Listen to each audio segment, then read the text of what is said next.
Once upon a time in the bustling, colorful market town of Banjul, two friends, Ao from Nigeria and Mosi from Ghana, found themselves face to face with a problem neither of them had ever anticipated.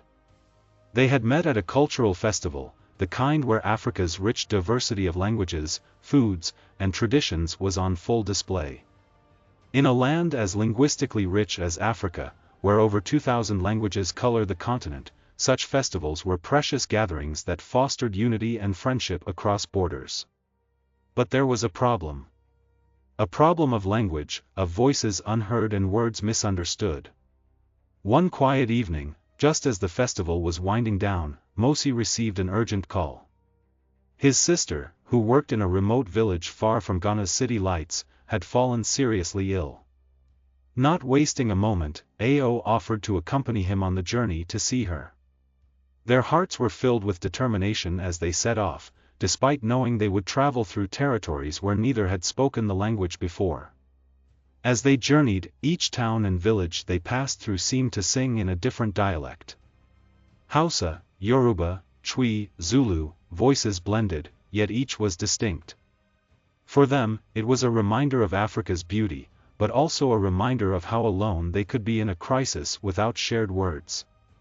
Finally, they reached the hospital, where they found Mosi's sister, Amara, lying weakly in bed. Her face, usually vibrant with joy, was pale and tired. The doctor, a kind old man named Baba Jeed, approached them, his face shadowed with a mix of compassion and urgency. Baba Jeed spoke rapidly, waving his hands in intricate gestures, explaining Amara's condition, but he was speaking in Yoruba, a language neither Mosi nor Ao fully understood. Seeing their confusion, Baba Jeed tried again, switching between English and his mother tongue, but vital details slipped through the cracks.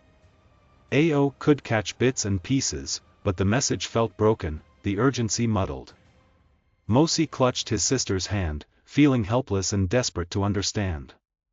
At that moment, words, so powerful yet intangible, seemed to build walls instead of bridges. In the midst of their confusion, a young nurse named Aini came forward. She had grown up in a multilingual household and was fluent in both Yoruba and English. With a gentle voice, she explained the doctor's words, relaying the medical needs and the options available. Suddenly, Mosi and Ao felt the weight of the unknown lift from their shoulders. The relief they felt was overwhelming. Aini's knowledge of both languages meant life-saving decisions could be made, and clarity could replace fear. Mosi clung to Aini's every word, feeling connected, feeling empowered. He had spent his whole life celebrating Africa's languages but had never understood the urgency of interpretation until now. For Ao, the experience was life-changing. He had seen firsthand how the absence of language knowledge could mean life or death, confusion or clarity.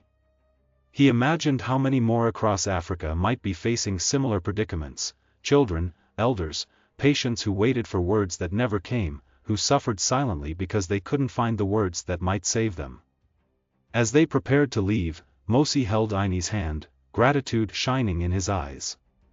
He whispered, "You don't just speak languages, you bridge worlds. Today, you didn't just save my sister, you saved a family, a bond, and a heart." The journey back was somber yet filled with resolve. They spoke of starting something that would connect people across Africa through language. And as they returned to Banjul, a spark was lit, a promise to advocate for language education and interpretation, so no one would have to suffer in silence again. Lesson: languages in Africa are vast and diverse, but without understanding and interpretation, they can isolate rather than unify. Knowing languages isn't just about communication, it's about connection, empathy, and saving lives. Remember, every word matters.